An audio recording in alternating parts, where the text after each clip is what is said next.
Yeah అందుకే ఈరోజు young India skills యూనివర్సిటీని మనం మొదలు పెట్టుకున్నాం. యంగ్ ఇండియా స్పోర్ట్స్ యూనివర్సిటీని మనం మొదలు పెట్టుకుంటున్నాం. యంగ్ ఇండియా స్పోర్ట్స్ అకాడమీని మనం మొదలు పెట్టుకుంటున్నాం. నేను సౌత్ కొరియా విజిట్ చేసిన ఈ మధ్యకాలంలో మా మిత్రుడు శ్రీధర్ బాబు గారితో. హార్డ్లీ ఆ దేశం యొక్క జనాభా 10 to 12 మిలియన్స్. అంటే మన హైదరాబాద్లో ఎంత జనాభా ఉన్నారో ఆ దేశం మొత్తం జనాభా 1,20,00,000 మంది. కానీ ఒలింపిక్స్లో 32 మెడల్స్ వచ్చినాయి వాళ్ళకు. భారతదేశానికి గోల్డ్ మెడల్ గుండు 0. 140 కోట్ల జనాభా ఉన్న భారతదేశం ఒలింపిక్స్లో ఒక గోల్డ్ మెడల్ కూడా తేలేదు అని అంటే ఈ దేశం నిజంగా నిశ్చితంగా ఆలోచన చేయాల్సిన అవసరం ఉన్నదా లేదా ఈరోజు పాలకులు ఆలోచన చేయాలి. ఒక చిన్న దేశం. నేను అక్కడ సౌత్ కొరియన్ స్పోర్ట్స్ యూనివర్సిటీ ఒక 30 acres క్యాంపస్, జస్ట్ ఆ స్పోర్ట్స్ అకాడమీని నేను చూడడానికి వెళ్తే అక్కడ ఒక అమ్మాయి కలిసింది నాకు. ఆ అమ్మాయి ఆర్చరీలో 3 గోల్డ్ మెడల్స్ సాధించింది. ఒక కాలేజ్ కిడ్ ఆ దేశం యొక్క ప్రతిష్ట 3 బంగారు పతకాలు సాధించి సౌత్ కొరియాను ప్రపంచ పటంలోనే గొప్పగా నించోబెట్టినప్పుడు 140 కోట్ల జనాభా ఉన్న ఈ దేశం ఒక గోల్డ్ మెడల్ సాధించలేదు అని అంటే నిజంగా ఈరోజు మనం ఏ ప్రణాళికల మీద ఆలోచన చేయాలనో మనందరం విశ్లేషించుకోవాల్సిన అవసరం ఉన్నది. ఇవాళ ఫీ రియంబర్స్మెంట్ ఇతర పథకాలు లేకపోతే మన ఆర్థిక స్తోమత పెరగడం వల్ల తల్లిదండ్రులకు పిల్లల యొక్క విద్య మీద ప్రత్యేకమైన దృష్టి సారించడం వల్ల మన స్పెండింగ్ కెపాసిటీస్ పెరిగినాయి. లేదా మన ఆదాయాన్ని మొత్తం పిల్లల చదువుల కోసమే పెడుతున్నాం. కానీ చదువుకున్న పిల్లలకు చదువుకు తగ్గ ఉద్యోగము వృత్తి నైపుణ్యం ఉన్నదా అంటే లేదు. There is an gap between demand and supply.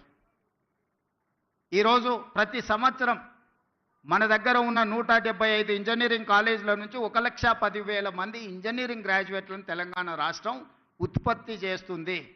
ఇందులో నాణ్యత ఎంత అని అంటే ఎవరి దగ్గర దీనికి జవాబు లేదు.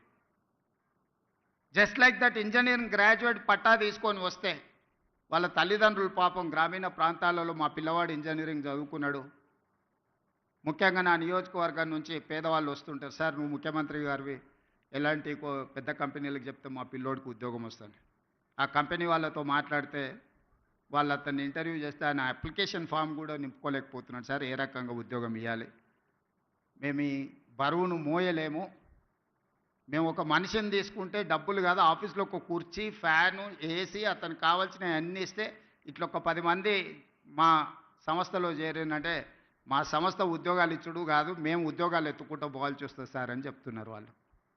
అందుకే ఈరోజు ఆలోచన చేసి 1,10,000 మంది ఇంజనీరింగ్ గ్రాడ్యుయేట్లను ప్రతి సంవత్సరం తయారు చేస్తున్న తెలంగాణ రాష్ట్రం వాళ్ళకి సాంకేతిక నైపుణ్యం నేర్పించాలి.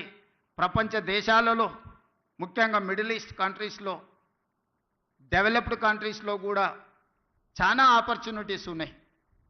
కానీ డిమాండ్ సప్లైలో ఉన్న గ్యాప్తో మనం ఏం చేసుకోలేకపోతున్నాం. అందుకే ఆ గ్యాప్ను ఫిల్ చేయడానికి డిమాండ్ అండ్ సప్లైలో ఒక బ్రిడ్జ్ బిల్డ్ చేయడానికి యంగ్ ఇండియా స్కిల్స్ యూనివర్సిటీని మనం ప్రారంభించుకున్నాం.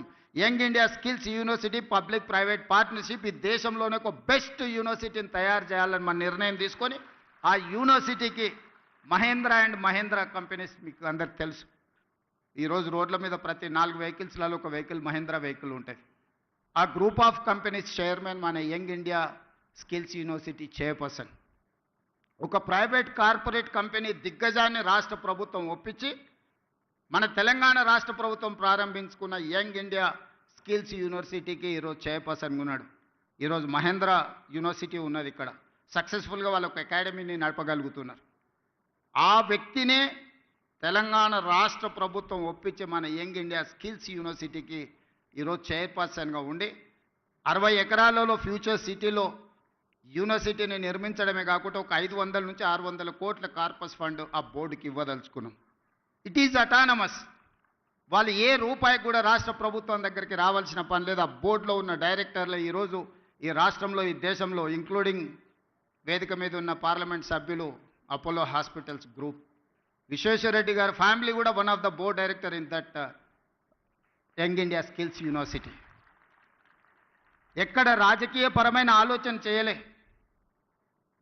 దిగ్గజాలుగా రాణించిన వాళ్ళని బోర్డ్ ఆఫ్ డైరెక్టర్స్గా తీసుకున్నాం. రెడ్డి ల్యాబ్స్ కావచ్చు, అరబిందో కావచ్చు, ఇట్లాంటి కార్పొరేట్ కంపెనీలు సక్సెస్ స్టోరీ ఉన్నోళ్ళు మన Young India skills University board of డైరెక్టర్స్గా ఉన్నారు. ఆ బోర్డ్ ఆఫ్ డైరెక్టర్స్కి చైర్పర్సన్గా ఆనంద్ మహేంద్ర ఉన్నాడు ఈరోజు. అదొక సక్సెస్ స్టోరీ కింద ప్రపంచానికే ఒక ఆదర్శంగా స్కిల్ డెవలప్మెంట్లో మనం ఇంతకుముందు స్కిల్స్లో మీకు డిప్లొమా ఉంది, సర్టిఫికెట్ కోర్స్ ఉంది, కానీ డిగ్రీ లేదు. ఇప్పుడు మన యూనివర్సిటీ నుంచే డిగ్రీ ఇస్తున్నాం. ఎందుకంటే వాళ్ళు ఫ్యూచర్లో వాళ్ళు మాస్టర్స్ చదవాలంటే డిగ్రీ సర్టిఫికెట్ లేకపోతే వాళ్ళు ఫర్దర్గా చదవలేరు. అందుకే ఆలోచన చేసి ఆ యంగ్ ఇండియా స్కిల్స్ యూనివర్సిటీలో చదువుకున్న వాళ్ళకు 4 years కోర్స్ కంప్లీట్ చేస్తే వాళ్ళకు డిగ్రీ సర్టిఫికెట్ ఇచ్చి ఇతర దేశాలలో మాస్టర్స్ చదువుకోవడానికి వాళ్ళకు అవకాశం కల్పించినాం.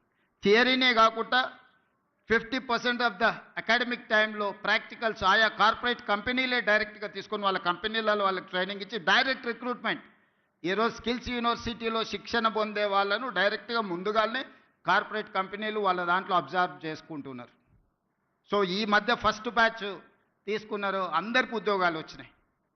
అందరికి ఎంతమంది చేరారో 100% యంగ్ ఇండియా స్కిల్స్ యూనివర్సిటీలో జాయిన్ అయిన ప్రతి యువకుడికి యువతికి ఈరోజు ఉద్యోగ భద్రత ఉన్నది.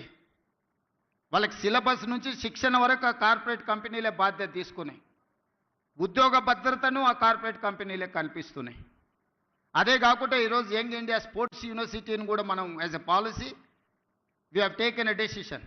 ఇప్పుడు ఆ Young India Sports University sports అకాడమీకి కూడా ఈ దేశంలో ఉండే పెద్ద కార్పొరేట్ కంపెనీలు అందరినీ చేసి పెద్ద కంపెనీల యజమానులే ముందుకు వచ్చారు ఆ బోర్డుకి లేకపోతే ఆ యూనివర్సిటీకి చైర్పర్సన్కి ఉంటామని. ఇప్పుడు ఆ పోటీ పడే వాళ్ళ దగ్గరలో కొంతమందిని షార్ట్ లిస్ట్ చేసి ఈరోజు మనం తీసుకోవాలనుకుంటున్నాం. ఇదే కాదు, ఈరోజు ఎస్సీ ఎస్టీ బీసీ మైనారిటీలకు రెసిడెన్షియల్ స్కూల్స్ పెట్టినా మేము చెప్పినాం. కానీ ఏ స్కూల్కి కానీ ఎక్కడ కనీస వసతులు కూడా లేవు. చిన్న చిన్న పౌల్ట్రీ ఫామ్లలోనో లేకపోతే 4 రూముల్లో 2000 మంది స్టూడెంట్స్ని ఉంచే పరిస్థితి. 4 బాత్రూమ్లు ఉంటే 2000 మంది పిల్లలు ఉన్నారు. ఒక్క బాత్రూమ్ ఉంటే 1000 మంది ఆడపిల్లలు ఉన్నారు.